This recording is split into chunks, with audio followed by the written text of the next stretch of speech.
not so great, but it's still pretty great. Reading. It used to have lights, then it didn't have lights. New, with LED lights. Pagoda. Did they really say that? They did not say that. Yeah, they did say that. That's what she said. Well, hello and welcome back to another fabulous episode of That's What She Said. I do have some house cleaning things. Well, first, I have a surprise for the ladies. It's true. I'm wearing the schmada. I'm tired of hiding it. Tattoos are addictive. So, yes, ladies, I have gone and gotten another one. So, that is a surprise. finally unveiling it here. Oh, it goes on and on forever. Here, hold on now. Oh my goodness. Isn't it wonderful? Nice. It says you should love someone and let them love you back. It's the most political act you can make. It's the only one that really changes the world.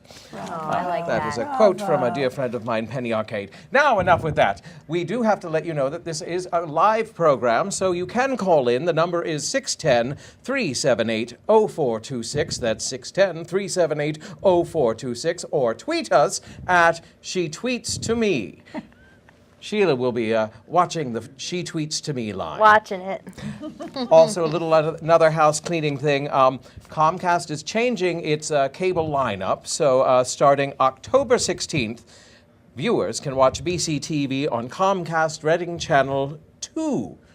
Not number 1, but we are number 2. We love that. So, starting October 16th. Also, you can get all the latest information about what's happening in the Berks County, in Berks County by tuning into BCTV on Comcast Reading Channel 2 or online at bctv.org.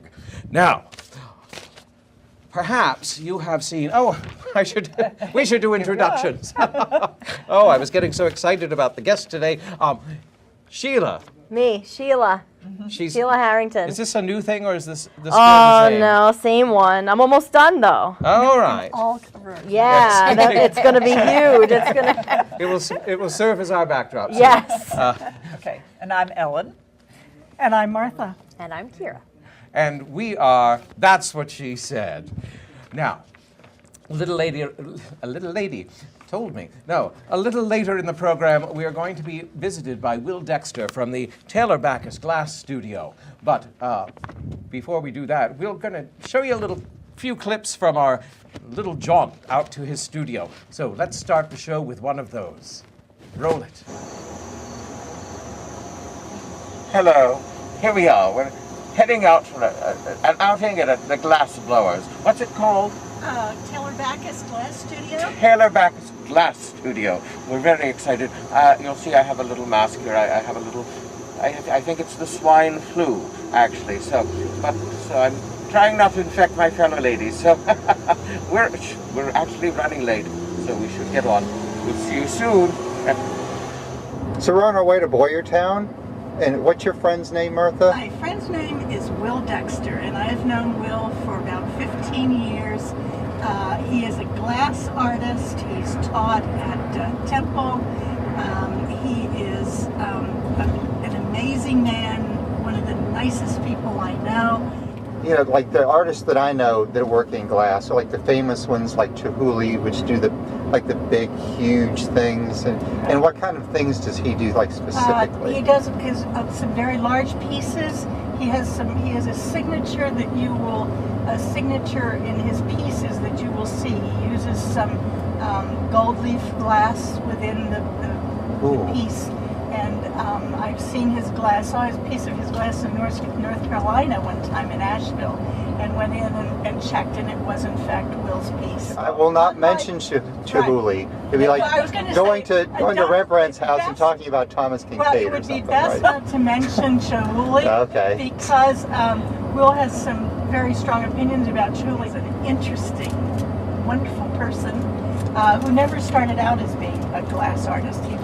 He will probably tell you he's from New England and went to Florida to study marine biology. Oh. Has he ever blown an aquarium? Well, yeah, the meeting of all the interests, right? And Will's wife is also a glass artist. He will tell you about her. She has a piece in the Smithsonian. What do you actually. think? What do I think? You're talking on the way over about how excited very you were. excited. I'm so excited. I'm sad that the furnace isn't up, but there's going to be a lot of fun stuff for Well, us you know to do. what? This Yeah. is an easy place to get to, and when he will let you know when the furnaces are up. If you come down, he will let you go right back there and watch him work. He's been Tastes there like for goat. 19 It does taste like goat. teaches I'm us. excited to go. I'm only out of bed because we are going to this, but I'm not going to be my usual vivacious self today because I'm suffering from an ague and, well, Jane, even at your what? lowest point, you are delightful. Oh, well, thank you, darling. I wish I felt delightful, but I could just drop, and that would be fabulous. Oh, look, she's setting up a buffet for us. Fabulous. How wonderful. Here we are.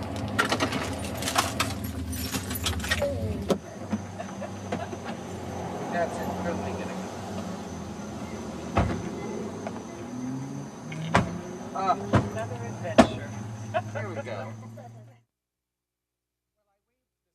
Earlier, but what it was in the Weekender, I think 2 weeks ago, was it? Weekend in the Reading Eagle. There was a piece about one of Will's business endeavors, the Glass Tears, and we'll find more about that when he comes to join us. Now, we have to deal with this quickly. I hear that, Ellen, that you have fleas. Should, It naturally goes to that, right? well, First indeed. swine flu, now Sliding fleas. over. Yes. Now, yes, look at how everybody is moving away. My dear friends. Yes, we have had fleas. Let's put it that way. Wonderful. And the reason why this might be topical is I think a lot of people have had this problem this year. It's been particularly a bad year for these little buggers that get in there and kind of can make your life very miserable. I'm going to blame it on the mild winter last year that just never zapped the eggs. And so if you have the problem, and it could be that you have brought the problem into your house, it could be that your pets have brought the problem into your house, or it could be that they just kind of hopped in on their own. But anyway, Sometimes there they are. just like to say, "How'd you do?" Yeah, that could be. Now, that maybe could they be. come in on the backs of the stink bugs. Well, the stink bugs kind of went outside this summer. Ah. They're moving back in now. How So did you find out you had fleas? I mean, you didn't really have fleas. I Your sat on the pets did. floor and they hopped on Oh, me. really? Yes, You- yes, oh, yes. wow. Okay. You can actually And see it's, it. yeah, oh my goodness, yes. Oh, yes, yes. no. So, and it's not an easy problem to overcome. Indeed, they're very small. To get down there and like pick them Well, up. you aren't going to solve it that way because they lay eggs, and those Actually, eggs I hear that hatch in your another bug man couple of is a days or a couple Oh, of my- weeks. You can't even predict that. There's not a. And your bug man is a friend of our show. I He hear. is, and he just might be calling in later. Oh my goodness! We share a bug man, Ah. and he's wonderful. Now, you know, there are He's just things one should bug share, and I free, think yes. about. Never mind. What's a bug man between friends? But you have to treat the house, and probably most of the commercial products are no longer working because these little buggers have been evolving and they are no longer sensitive to the old poisons. It takes something that, like, well, we had to call in Ehrlich's in order to take care of it. And we had to go to the vet in order to have the dog taken care of. And as for me, once those two are taken care of, I think I'm all right. And how is the lovely Mona? Oh, they, she's have gotten this wonderful. a wonderful, huge Burmese mountain dog. It's like a carpet. It would fill this whole studio. We actually should have her have her on. love She to should bring be our- Mona in. she We should will be do our that sometime. mascot. We Oh, will. Mona. But now that the fleas are gone, I think the stink bugs are back, and the squirrels are coming in. You the can, mice you are can coming in. smell the stink bugs. All of a sudden, the other day, for the first time in months, you could smell them. There's somewhere Smell they them? have that. They have I that. thought, well, I thought you No, only can smell them if they squash them. No, but I don't know. without squashing them. I'm a city girl. They don't have stink bugs in New York. We'll bring you musty. some. They have their own brand of bug in the city. No. But anyway, So- there's always some sort of critter to be concerned about. All right. Well, we shall keep our eyes out for fleas and all things that go bump in the night. And things that stink. Well, should we hear a little bit more about Will? Oh, yes. Let's hear a little bit more about Will and his creative process. Roll that tape. So cool. I do have a marine feel about things. Super cool.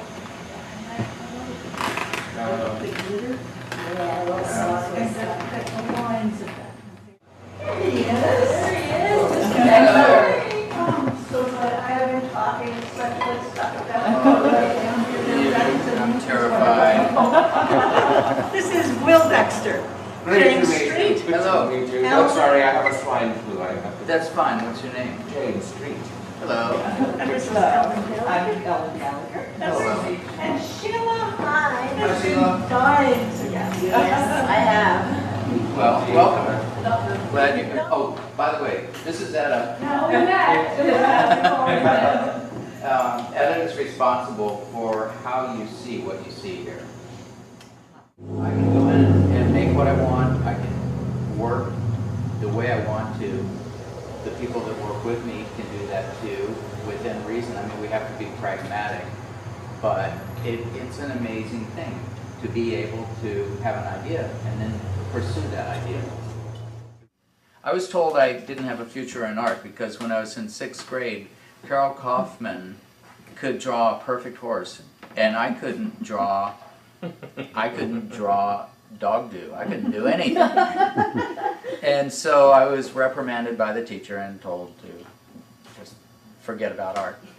And so my drawings to this day, most of my ideas are generated and sourced to paper with words. I do a lot of associative word work to tell me what I want to do in 3 dimensions. I can think 3-dimensionally, I work 3-dimensionally, so if I have an idea, I can do a rough sketch, but I'm most comfortable in 3D. Turn them in, I see faces everywhere. Most people do, they just don't admit it. I can be sitting in a room of knotty pine and I'll see a cast of character. Everybody does that. Yeah. But most people don't reckon with it. This was for no one else. This is just me. And some people isolate a style and they stick with it for 20 or 30 years. I do something and then I want to do something else. I've discovered that sometimes I'll do work and 15 years later, suddenly people want it. And luckily I didn't throw it away. There's so much in the art training world, especially when you're young, that says if you can't draw, you're not artistic. I know. And for me, myself, I can't draw. I can take a piece of clay or something and make something, but if I try to do some 3-dimensional thing on paper and make it look, or even 2-dimensional and make it look like that, it doesn't look like that. And so you're told all your life that, well, you're wrong. Yeah. It's, well, no, I'm just me. That's where I had to learn to draw. But is it what I long to do? Generally not. Other people just draw incessantly. And it's just a shame that it's such the baseline of, Yeah, it is. Of any education, it seems. Yeah. Welcome back. He's an amazing man. I can't wait to have him here. He's somewhere between here and Boyertown at the moment. I don't know where. But at any rate, there's a rumbling, and I think it's going to take a fuller episode to discuss it. But I think we need to touch briefly on the whole issue of arts education in school, because I think our arts and music art, they're often the first to be cut from school budgets, and I think the world is a poorer place without these type of influences in a child's life. So we have some educators here. We have some Kira deals Educated. educated, and she deals regularly with children at her Yes, bookstore, absolutely. and Sheila knits, and Sheila teaches as well. Hey, I do teach as well. So, and I think as a teacher, I can tell you that I had students that art saved, like sports, keep some kids in school. For some of the people that I worked with at the high school level, being able to go to an art elective every day kept them going for the rest of the day. It was where they could be themselves, where they could express themselves in a way that they were comfortable doing. I think because budgets are so constricted today, schools are focusing on emphasizing the courses or the subjects that are being tested with the state achievement tests. And art isn't tested and music isn't tested, but its influence on other subjects and how well students do in them has been proven through research. And it is also the way that students learn to solve problems. It's not just learning information, but then applying. And as you are applying, you're finding that, okay, this didn't work the way I thought it would. This didn't come out. The song is not quite right. And so you have to adjust. You have to think through it, and you have to solve problems. And it's one way that students do that. Plus, it's a calming influence. Absolutely. To be able to take part of your day and just focus on something that you love. Creative. That feeds your soul rather than your intelligence. And it can feed your intelligence as well, but the soul is so important to life, but especially in a young person. If that soul is tamped down, I think it doesn't bode well for a young person's future. And even though many of the local school districts are retaining their art and music and phys ed and library programs at the present time, that doesn't mean that all of this will continue, because as there is more and more emphasis upon students achieving, there are some places where art and music teachers are being told, well, put a little biology into your class. How about covering some chemistry? Well, actually, if we organized our curricula as thematic, where it was interdisciplinary, so if we're teaching conflict, which seems to be a big issue today, if we're teaching conflict, we could talk about the literature of conflict, as well as the history, as well as the math and the chemistry and the music, for instance, and the art that was pertained to, if we're studying World War II, the music and the art that came out at that time. It's often forgotten that everything is related. Everything is an organism. Right, I mean, right. This show is an organism. Right. We There's a live lot and of give breathe and with take. each other, and life is like that. And nothing stands without something Isolated. else Yeah. supporting it. And Well. as you have said, it is a much larger subject, and I'm sure many of our viewers are thinking about, well, okay, it affects our taxes, it affects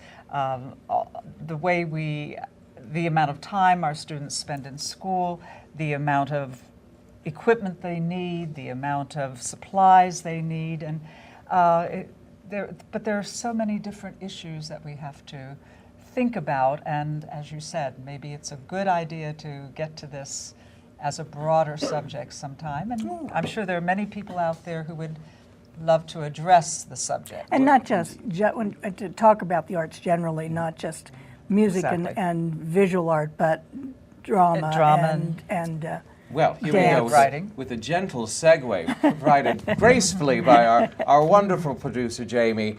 Let's roll that next tape about Will's educational background.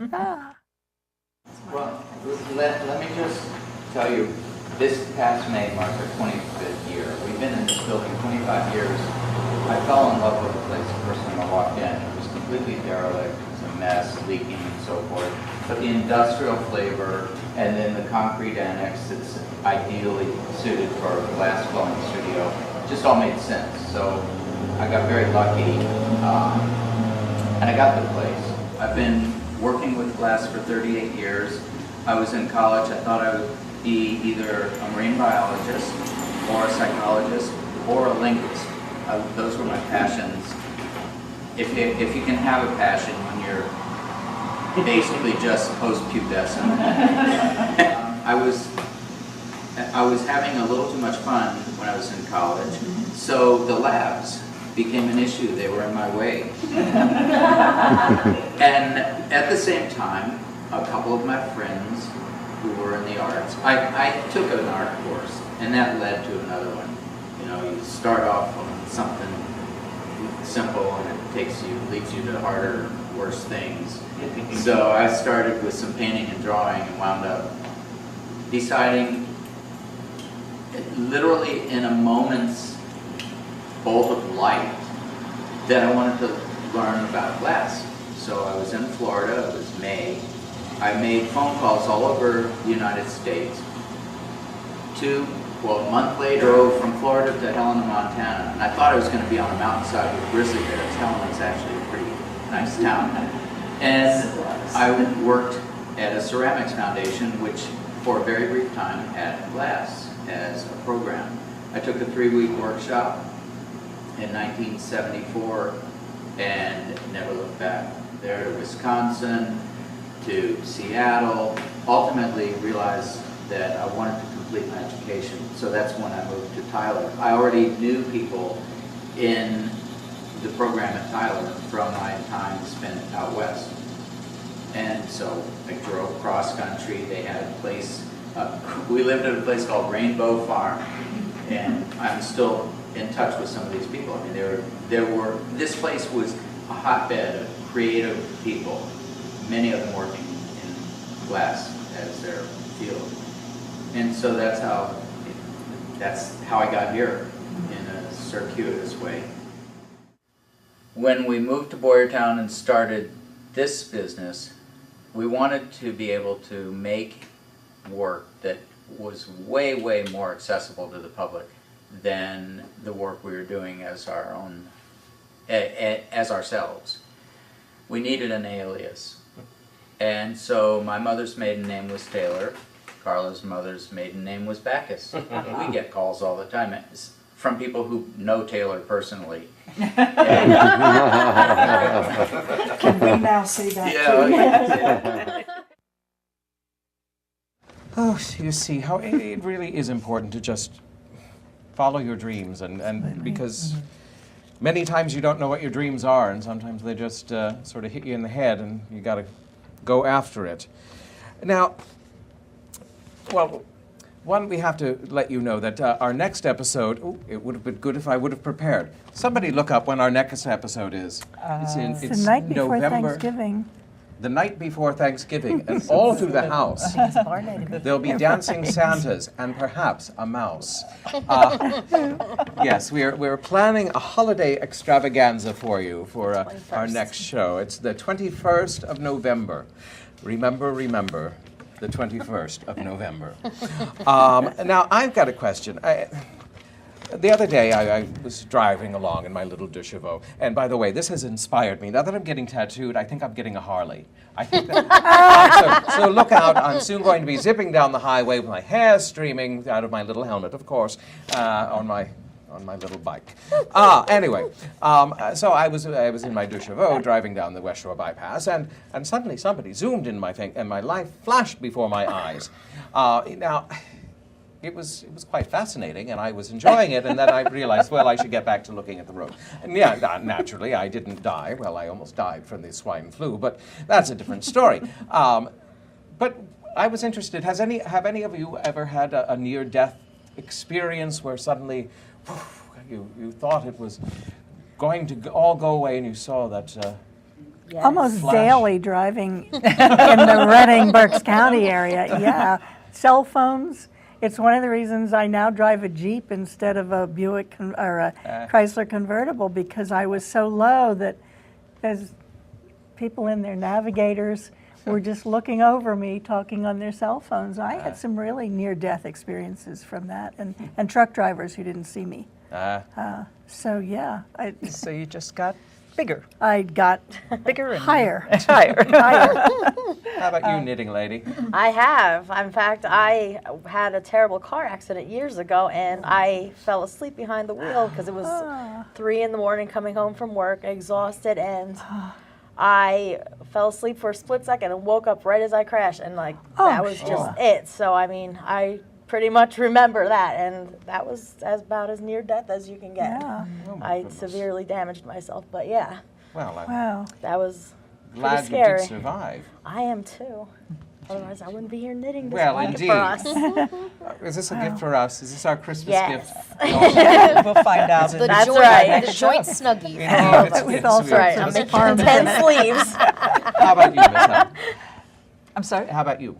Any- Well, yes, my husband and I were involved in a very serious accident about 3 years ago. We were the meat and the sandwich, hit from behind and pushed into a car from the front. And fortunately, we're both just fine now, but at those moments, you just don't know what the next second is going to be like. So it makes you appreciate a lot of things. And yes, we are driving a bigger car as a result. Absolutely. Because you feel more, it is more secure. It just absolutely is. Yeah. And how about you down there? You know, I'm trying to think, and I almost hate to say it, but not really. You know, good. you have those Good. times driving, you know, I'm trying to think of that, and you just get the adrenaline rush. But I think the Yeah. closest I've ever come to really feeling like something horrible was going to happen has been like when I was in the ocean as like a kid. I was super daredevil, went out really far, always catching the waves, never had a surfboard or a boogie board, just jumping in the ocean. There are plenty of times I got, you know, kind of bowled over by a wave I didn't Right. expect, and that's probably the closest I ever came to feeling like, or had the time to think. You know, usually when you're in the car, it's like a brief second, but like, you know, you're just kind of under the waves for a bit. You have a little get out. clarity, Indeed. little horrifying clarity, but Yeah,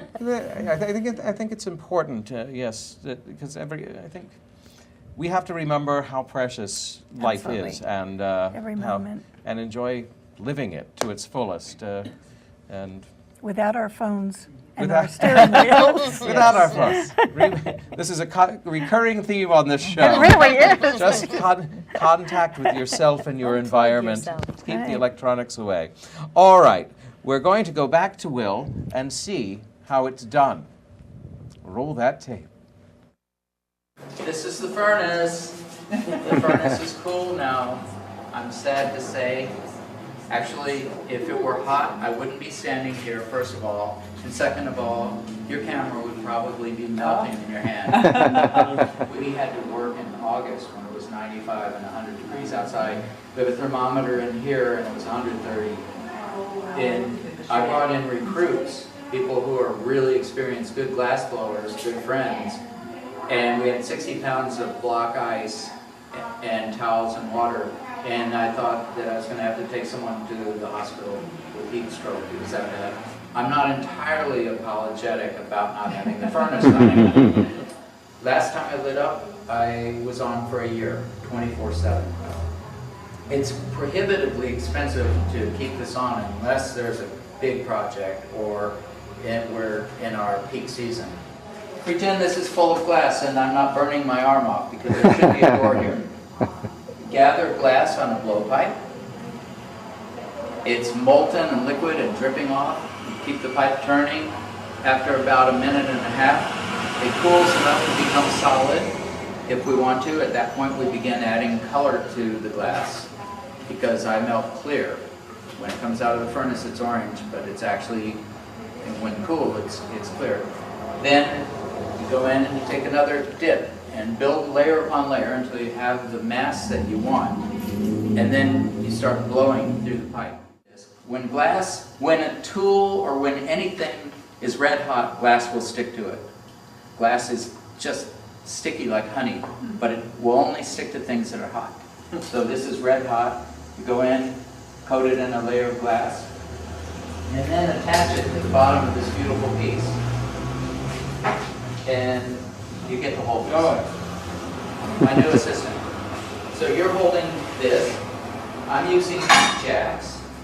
I've cut it in, and there's a nice heat gradient.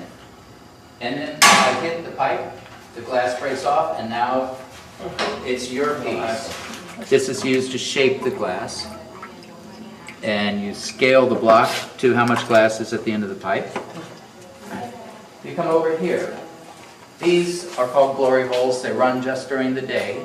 The furnace runs all the time. The glory hole runs hotter than the furnace. It runs at about 2200 to 2300 degrees.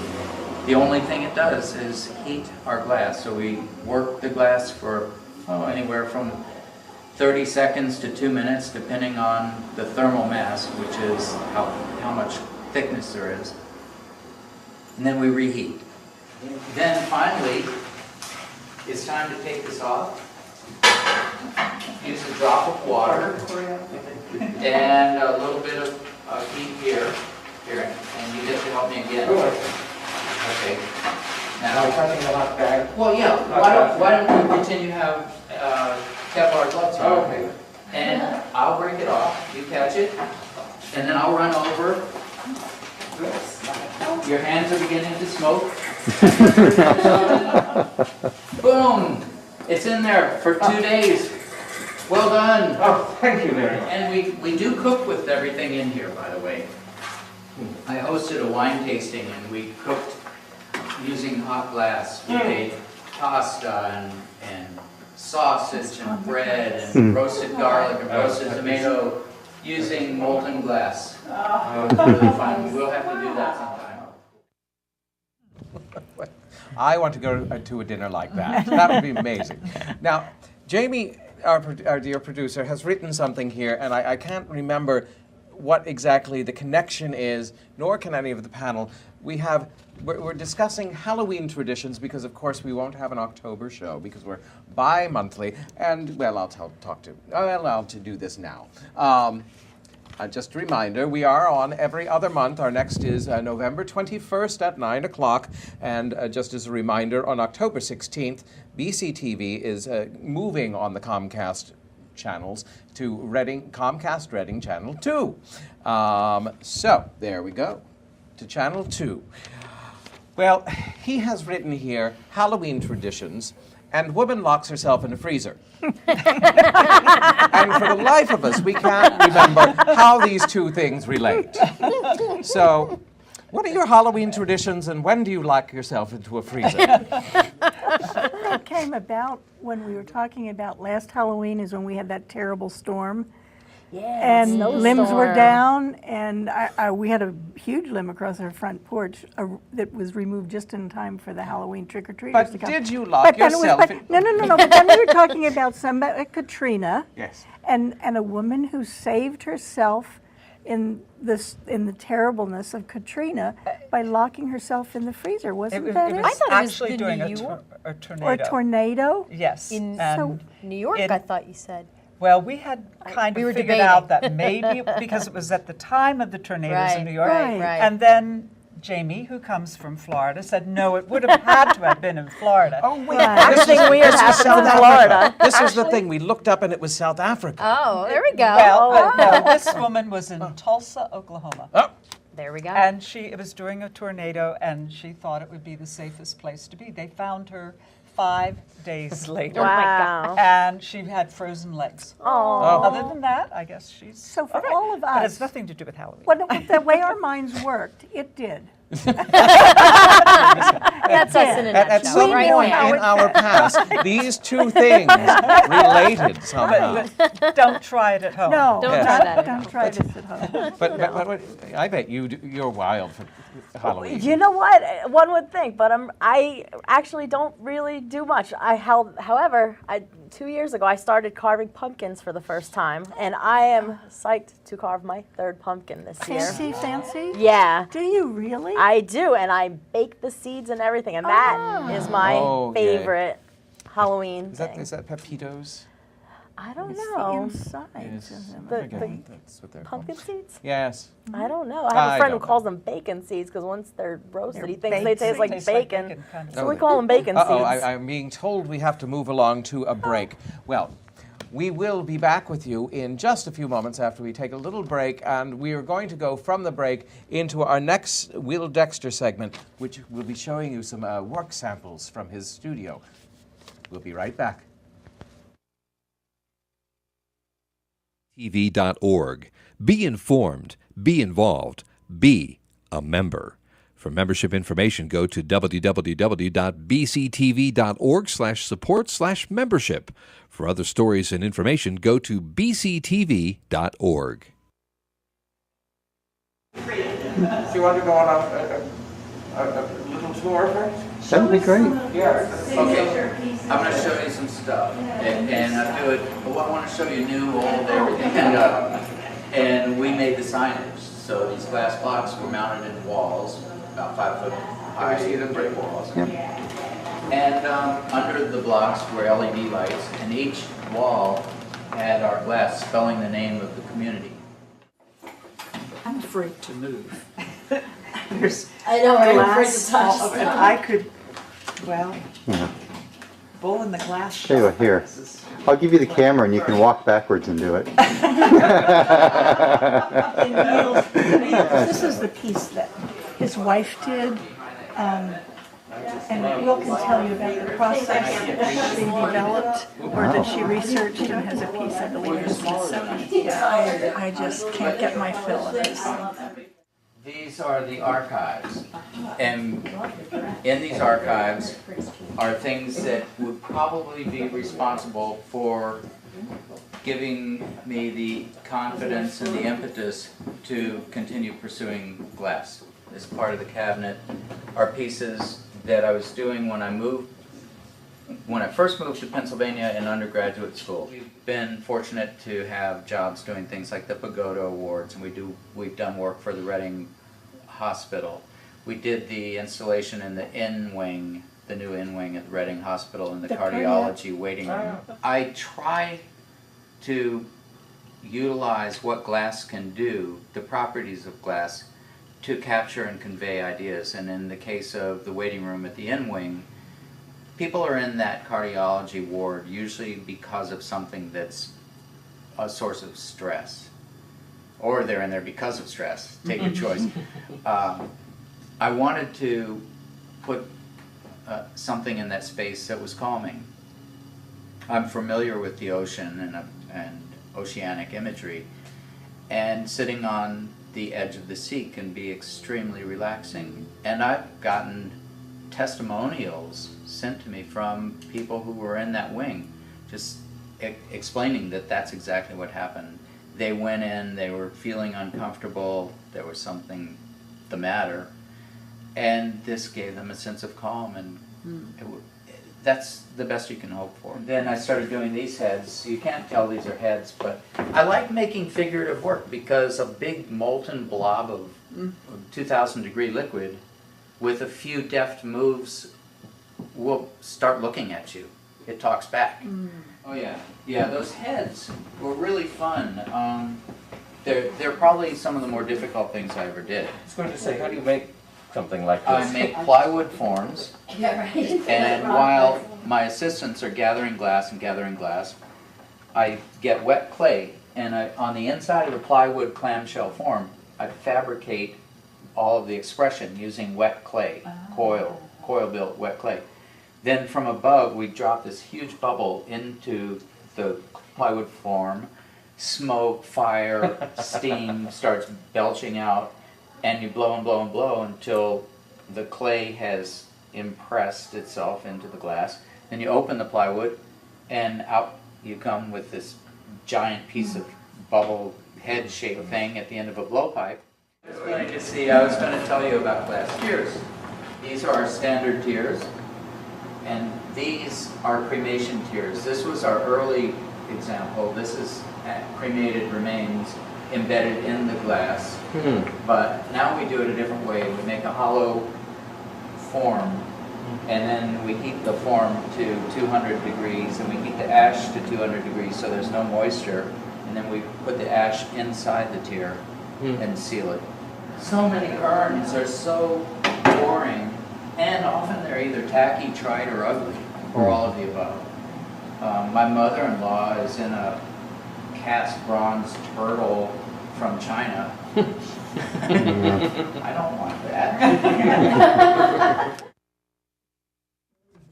And I just want to remind you, before we move on, the number here at the studio is 610-378-0426, or at She Tweets to Me to tweet.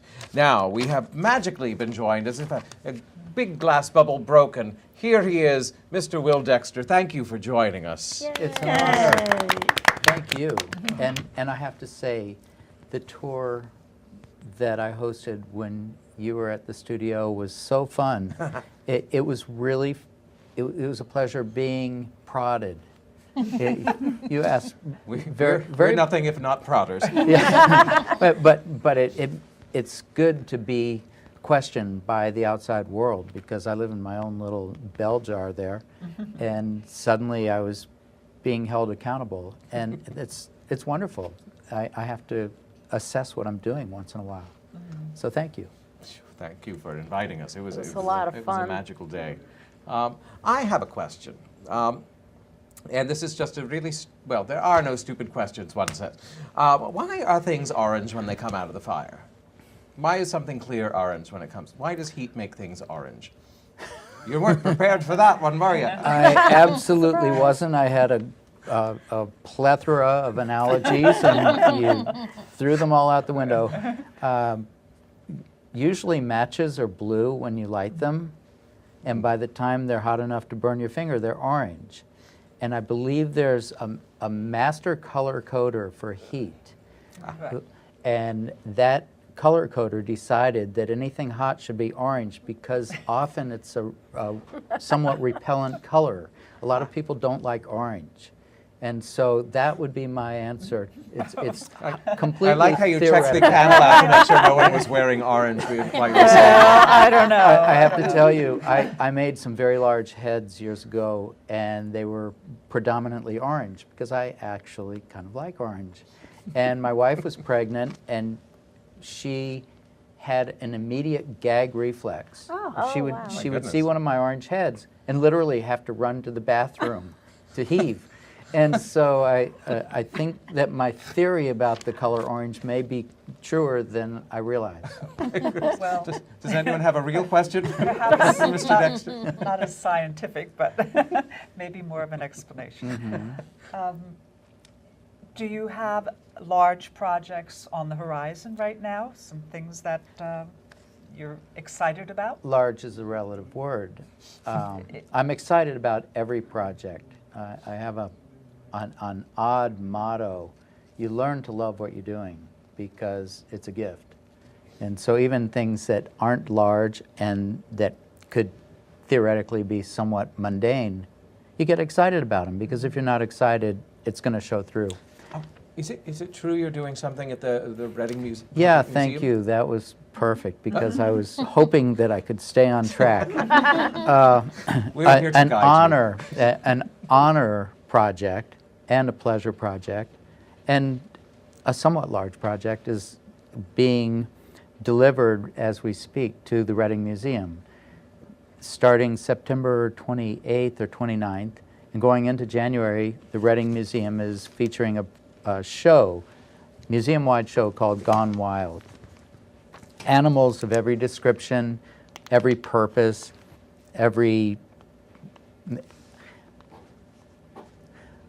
just animals, suffice it to say. Anyway, so my role in that is I was invited to put glass animals into an atrium exhibit. So we've been making herons that are perusing the undergrowth and sawgrass. We've done mixed media work, and turtles, fish, elephants, birds, what have you. So yeah, that's a project. There are a lot of things going on right now, and we're moving into our season, but unusually busy season, which is great. We have something called Burke's Best Kept Secrets. It's a tour. We've did done that. that tour. Okay, We should well, do it again. that's going to happen sometime soon. I don't remember the dates. There's something called Fall into Winter, which is basically a Boyertown event, and then there's the Reading Show. We're doing something at the Goggle Works. It's a craft show, something totally different from everything else we're doing, so that it keeps it diverse and that there's not really redundant activity. Okay. Sorry, this just reminded me. We have some of your work sitting right here. Tell us a little bit about these pieces. Yeah, I thank Martha for bringing in a few props. The piece in the front is A squiggle. We have different names. It's sort of an icicle. Sorry, you were actually going down. Here, let me put it back on the table. Okay, we have an icicle. Every year we develop and produce a series of ornaments. We've been doing that for about 20 years. Some years we do 2 or 3 different ornaments, and we introduce them all the day after Thanksgiving. One year we introduced our squiggles, and they're actually very attractive icicles. Luckily, they work year-round. They're sun catchers, decorations, wonderful gifts, by the way. And 3 of them hanging on a Japanese maple, a miniature Japanese maple in our garden. Yeah, they survive All outdoors, summer. and so that. And the thing about our ornaments is once we introduce them, we continue to produce them year after year. It's fun for us to have as broad an array as possible. The piece behind that is called a pearl perfume bottle. The pearl perfume bottle it is an evolution from a purely sculptural form that had pearl quality to it, and I revert to functionality for some peculiar reason. I don't know what it is, but I was compelled to take a sculptural thing and turn it into a perfume bottle. So that's the story behind that.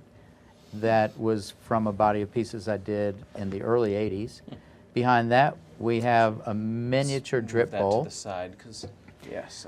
The pieces I do in my studio often are very large. They can be close to 100 pounds. And often the big pieces are just not practical, nor are they easy to do, and we need to refresh ourselves once in a while, so we make smaller pieces.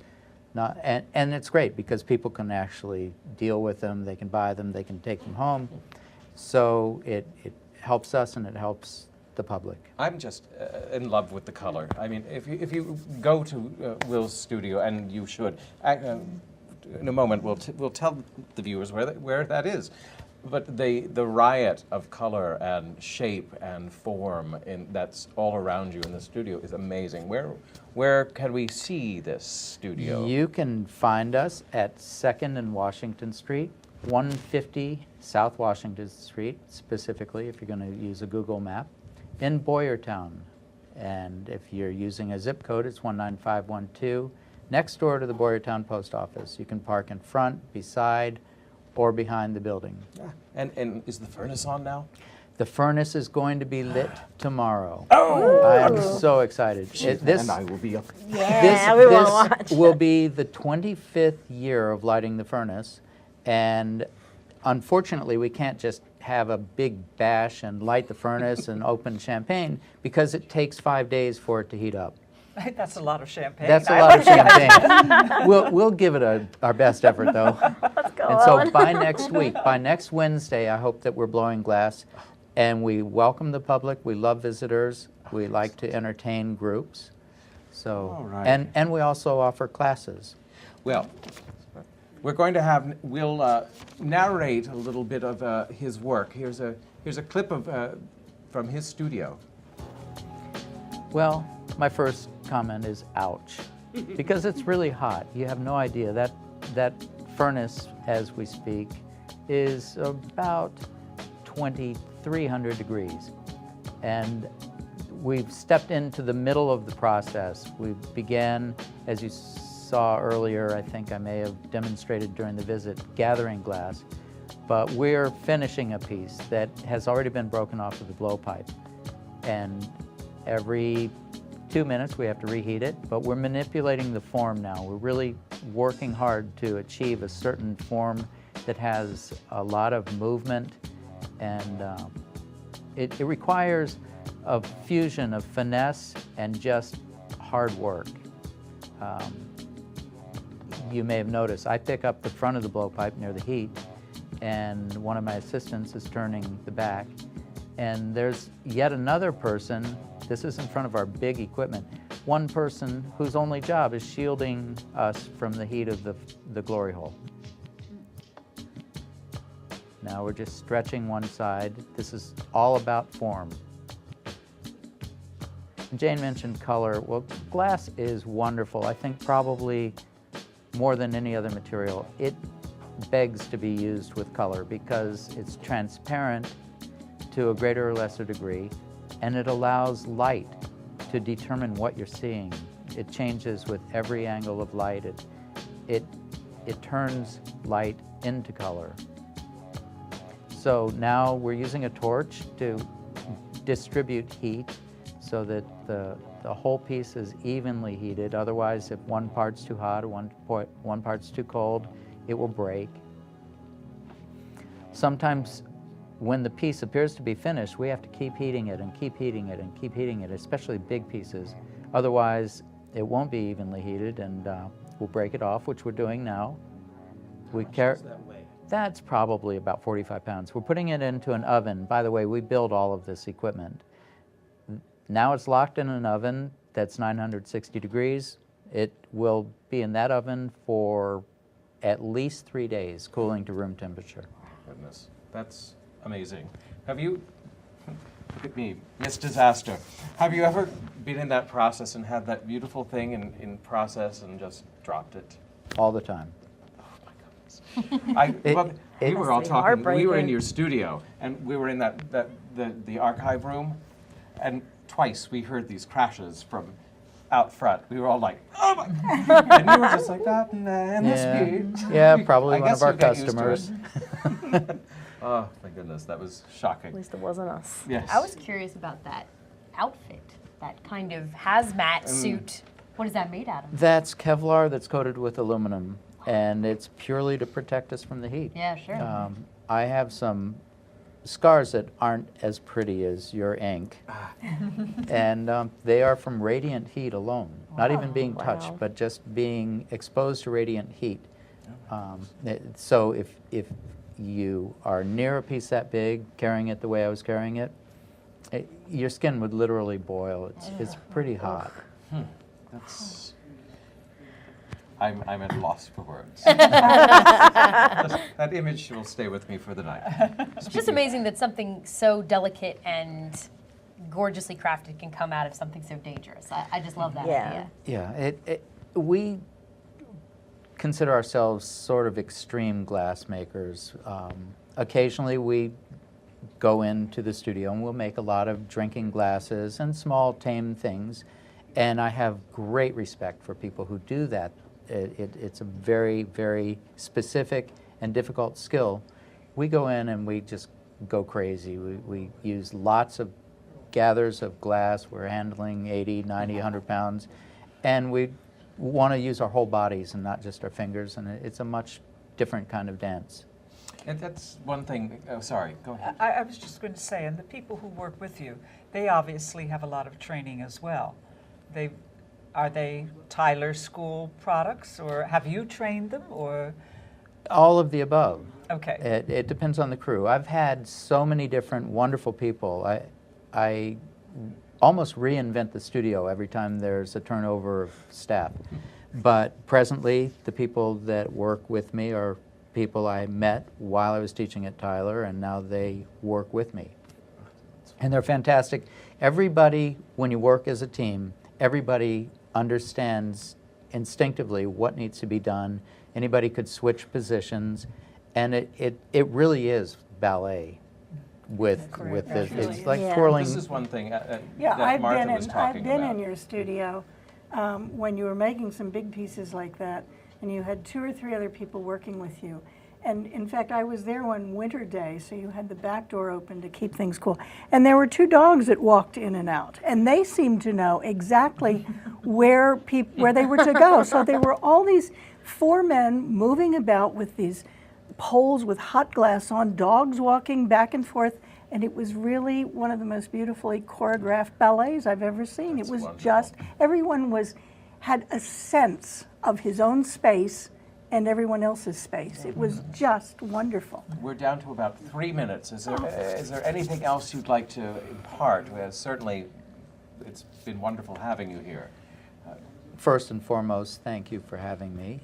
And I would invite everybody to come visit us. Our open house season begins the day after Thanksgiving, and we're open 7 days a week then, but up until that point, we're there at least 5 or 6 days a week. And you're mentioning the ballet and the dogs. I think that people just instinctively know to stay away from heat because they don't want to get burned. So that's why we're at ease having people come in and enjoy what we do. And remind us the address? It's 150 South Washington Street at the corner of 2nd Street in booming Boyertown, Pennsylvania. And they will have a beautiful Christmas tree in their studio with all their ornaments. Just wonderful. And then again, starting September 28th or 29th, there's the installation, which Will is part of, at the Reading Public Museum, Going Wild. And let's see. May I get a different type of commercial Oh, in at yes, this you point, may. which has nothing Oh, to my do goodness, yes. with glass I'm blowing, but sorry. it certainly has to do with the creative process. On October 1st, at the Miller Center for the Arts at 6:30, there will be a program that will be inducting the next 2 poets laureate of Berks County, Maria McDonald and Cian Carter. Cian is a student at Governor Mifflin High School, and Maria teaches at Albright. Yes. And 2 wonderfully creative women. And the program will also have some audience participation because we're doing a kind of what's my line, only in this case it's going to be that's my line, and the audience will have to guess who the real poet is. So October 1st, that's a Monday night, 6:30 at the Miller Center. And then, oops, go ahead. And I think, Kira, you wanted to mention Yes, we another have- October. Yes, we have 2 great events coming up in October. Just real quick, on the 16th, we're doing our monthly local author open mic night, and we have local graphic artist Ben Caldwell. He's the author and artist of a lot of really neat graphic novels, good for kids and adults. So that's on the 16th at 6 p.m. And then on at the Wise Owl Bookstore. I'm sorry, of course, yes. at my bookstore at 624 Penn Avenue. And then on October 28th from 1 p.m. to 3 p.m. we're hosting, which I'm very, very excited about, A.S. King, who is a very well-known young adult author. Her latest book, Ask the Passengers, is out at the end of October. So we're hosting her, and she's going to talk about that and talk about writing and publishing 1 to 3 p.m. It's going to be really cool. Now, everyone's going to have to remind me of these things before the show, so give them proper due. But we do have to wrap up. What? Oh, yes, we will put, Jamie's reminded me, we'll put all this information on the website. And we thank you for joining us again. Next episode is November 21st. And till then, have a wonderful fall, and we'll be with you. Take care. Thank you for tuning in. Good night, everyone. Thank you. Thanks for joining Thank us. you.